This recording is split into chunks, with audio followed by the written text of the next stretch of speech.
जो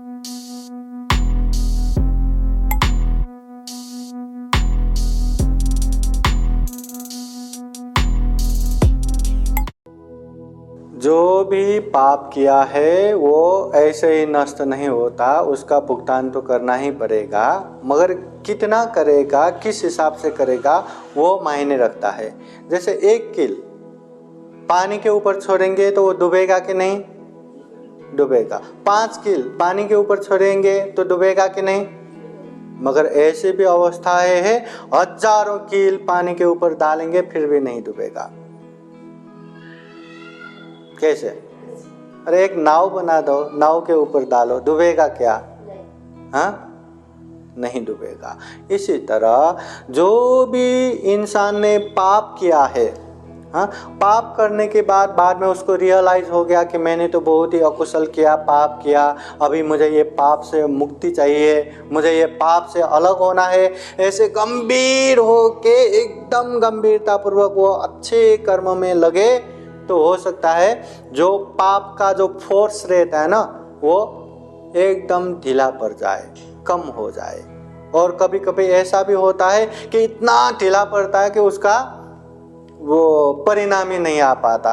एक सामान लेके एक नदी के किनारे से दूसरे नदी के किनारे में एकदम हमने फेंक दिया, मगर उसका फोर्स नहीं पहुंचा, तो वो क्या होगा? नदी में डूब के चला जाएगा। वैसे ही ये फोर्स कम भी हो सकता है, कम परिणाम भी दे सकता है, या कभी कभी वो वैसे ही खत्म भी हो सकता है। उसके लिए क्या करना पड़ेगा?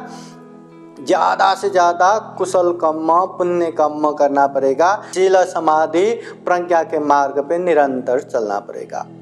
अब ये अंगुलीमाल डाका हजारों लोगों को मारा, इतने लोगों को मारने के बाद भी बुद्ध की उपदेश सुन के, बोध होके, रियलाइज करके वो बाद में श्रमण बना, भिक्षु बना, और भिक्षु बनने के बाद है ना, इतना धम्म में गंभीर पूर्वक आगे बढ़ा, आगे बढ़ा, आगे बढ़ा, सभी दुखों से मुक्त निर्वाण हो गया। अब एक इंसान को या एक प्राणी को मारने से कितना अकुशल बनेगा, कितना दुर्गति भुगतना पड़ेगा, कितना नरक भुगतना पड़ेगा, है ना। उसने तो हजारों इंसान को मारा, प्राणियों को नहीं, इंसानों को ही मारा, उसका कितना पाप बनेगा, कितना दुर्गति भुगतना पड़ेगा, है ना। फिर भी उसने इतना गंभीर पूर्वक शील समाधि प्रज्ञा के मार्ग पे चला, दुख मुक्त हो गया। इसका मतलब वो पाप खत्म हुआ नहीं है। बाद में भिक्षाटन जाते समय, अरे ये तो यही अंगुलीमाल है, इसने मेरे माँ को मारा, इसने मेरे पापा को मारा, इसने मेरे बेटे को मारा, ऐसा कहते हुए लोग जमा होके भीड़ों ने, किसी ने पत्थर फेंका, किसी ने क्या मारा, ऐसे करके उसका जान गया।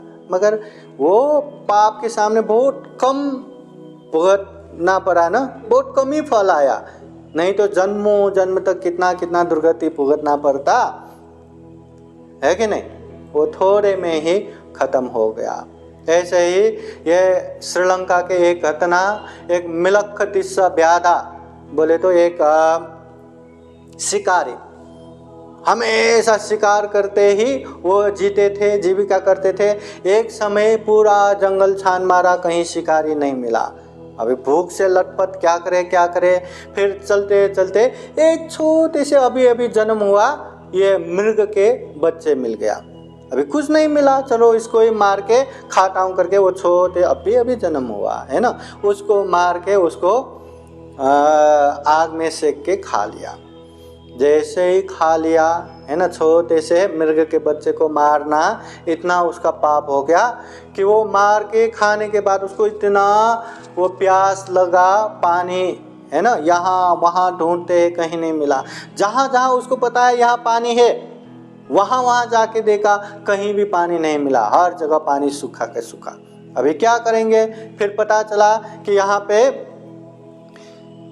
60 भंते लोग कुटी बना के ध्यान कर रहे हैं। अभी इतने भंते लोग ध्यान करते हैं तो वहाँ तो पानी होगा। भागा, इतना प्यास लगा, भागा वहाँ गया।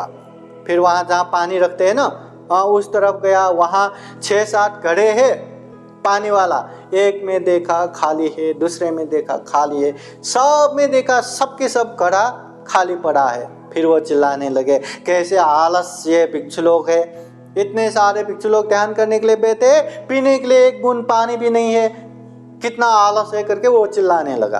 तो बड़े बंते ने सुन लिया, आके देखता है क्या हुआ, क्यों ऐसे चिल्ला रहे हो। तो कहते हैं यहाँ प्यास से इतना तड़प तड़प के आया हूँ, इतने सारे भिक्षु लोग हैं, यहाँ पानी तक नहीं है। फिर बंते जी बोलते हैं पानी है, कहाँ है, सब खाली है, तो तुम्हें प्यास लगा है, हाँ ठीक है, तुम पानी पीने के लिए तैयार हो जाओ। तो बंते जी ने देखा पानी तो भरा हुआ है, फिर उसको पानी पिलाया, एक घड़ा पानी पिया, प्यास हो गया, नहीं और चाहिए, फिर दूसरा कर करके 5-6 घड़े के सारे पानी पिया, फिर भी प्यास नहीं मिटा। फिर बंते जी कहते हैं, हे उपासक, तुम तो जीते जी प्रेत बन गए, जीते जी जिंदा प्रेत बन गया, तुम्हें कितना भी पानी पियो प्यास नहीं मिट रहा है, क्या तुमने कुछ बड़ा पाप किया था क्या। तो वो कहते हैं मैं तो शिकारी हूँ, हमेशा प्राणियों को मार के जीविका करता हूँ, आज कुछ नहीं मिला तो छोटे से अभी जन्म हुए मृग के बच्चे को मैंने मार के खा लिया। तो बंते कहते हैं इसीलिए तुम जीते जी प्रेत बन गया, आज तुमने बहुत ही बड़ा पाप किया। तो ऐसा कहने से वो बहुत डरता है। तो बंते जी अभी क्या करूँ मैं क्या कर सकता हूँ, अभी जीते जी तुम प्रेत बन गए, बहुत बड़ा पाप किया, अभी तुम क्या करना चाहते हो। तो मैं ये पाप से मुक्त होना चाहता हूँ। तो बंते जी ने दया करुणा पूर्वक उसको भिक्षु बनाया और बहुत अच्छे से धम्म सिखाया।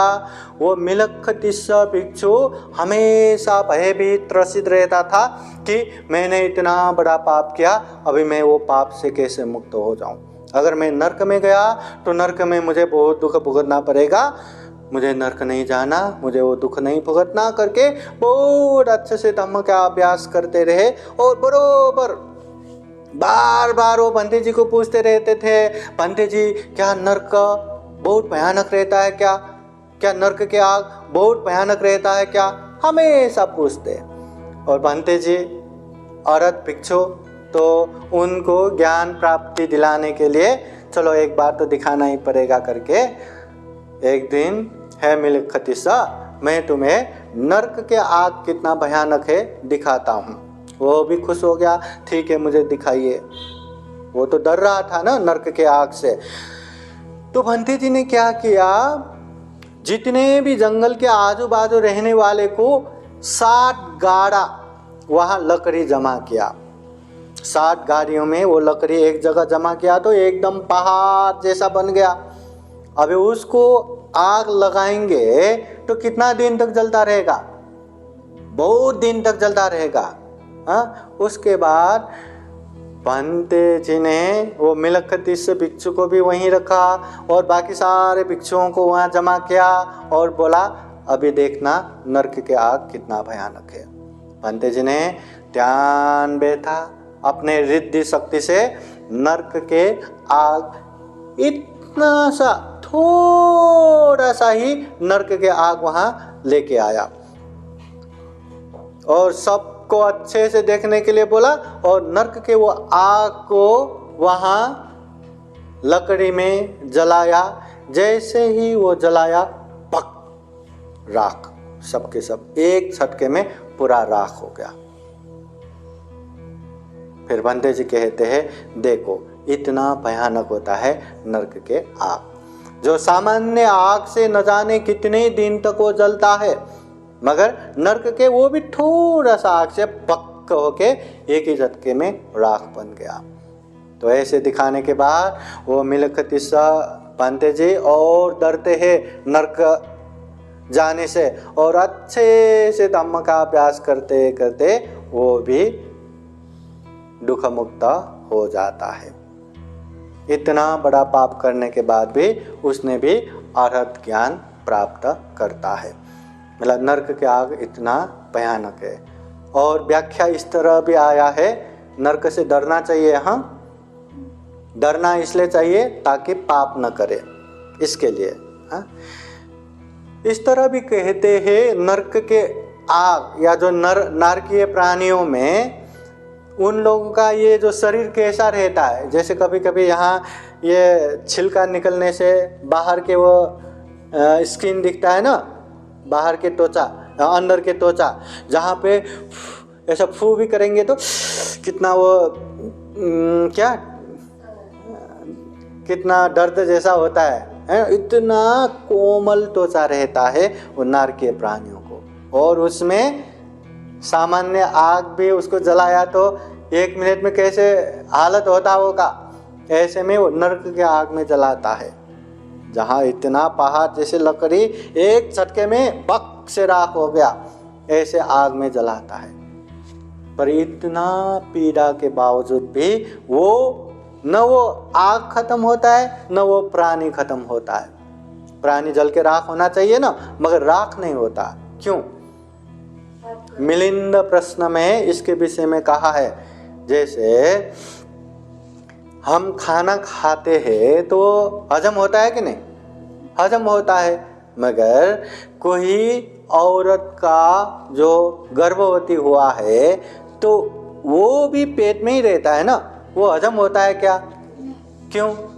क्योंकि वहाँ एक प्राणी है, उसका कर्म है, इसलिए वो हजम नहीं होता। वैसे ही नरक में रहने वाले प्राणियां भी अपने पाप है, हाँ, अपना अकुशल है, इसकी वजह से वो खत्म नहीं होता, राख नहीं होता, बस वो जलता रहता है, जलता रहता है। वो पीड़ा कैसे होगा?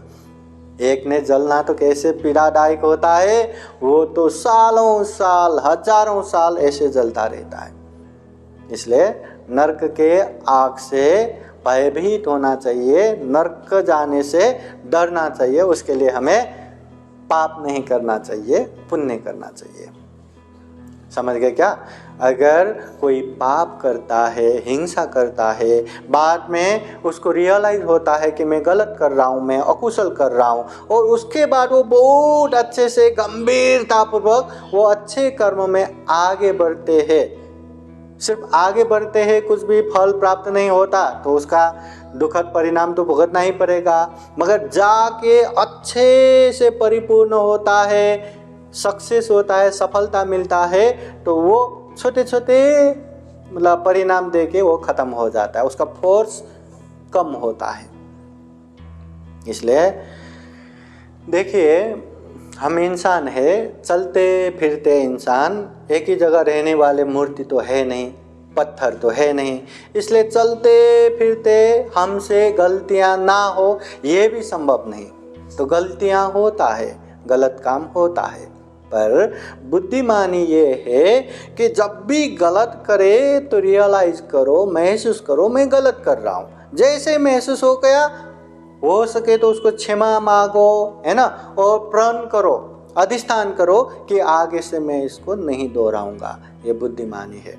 ये महसूस किया तो सही मायने में हम इंसान हो गया, नहीं तो जानवर बनने के लिए समय नहीं लगता। एक गलती करता है और वो गलती नहीं मानता और उसको ही छुपाने के चक्कर में रहता है, तो एक गलती छुपाने के चक्कर में वो 5 गलती करेगा, 50 गलती करेगा, 500 गलती करेगा, गलती को छुपाने के लिए, है ना। अगर एक बार मैंने गलती किया करके महसूस करके माफ़ी मांग लेता तो वो गलती आगे से करेगा ही नहीं।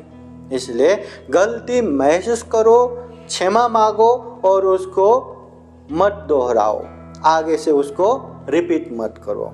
ऐसा करेंगे तो हम ये दुर्गति जाने से बच सकता है, सुगति जा सकता है, और हो सकता है जो तथागत बुद्ध के धम्म का विशेषता है ना, उपनयी को दुख मुक्त निर्वाण तक लेके जाने वाले ये धम्म है। तो हम भी हो सकता है दुख मुक्त हो जाएं, निर्वाण प्राप्ति कर लें। इसलिए महसूस करना जरूरी है और गलत छोड़ के अच्छे मार्ग पे आगे जाना जरूरी है। साधु साधु साधु। बुद्धं नमामि, बुद्ध को नमन करता हूँ। धम्मं नमामि, धम्म को नमन करता हूँ। संघं नमामि। संघ को नमन करता हूँ।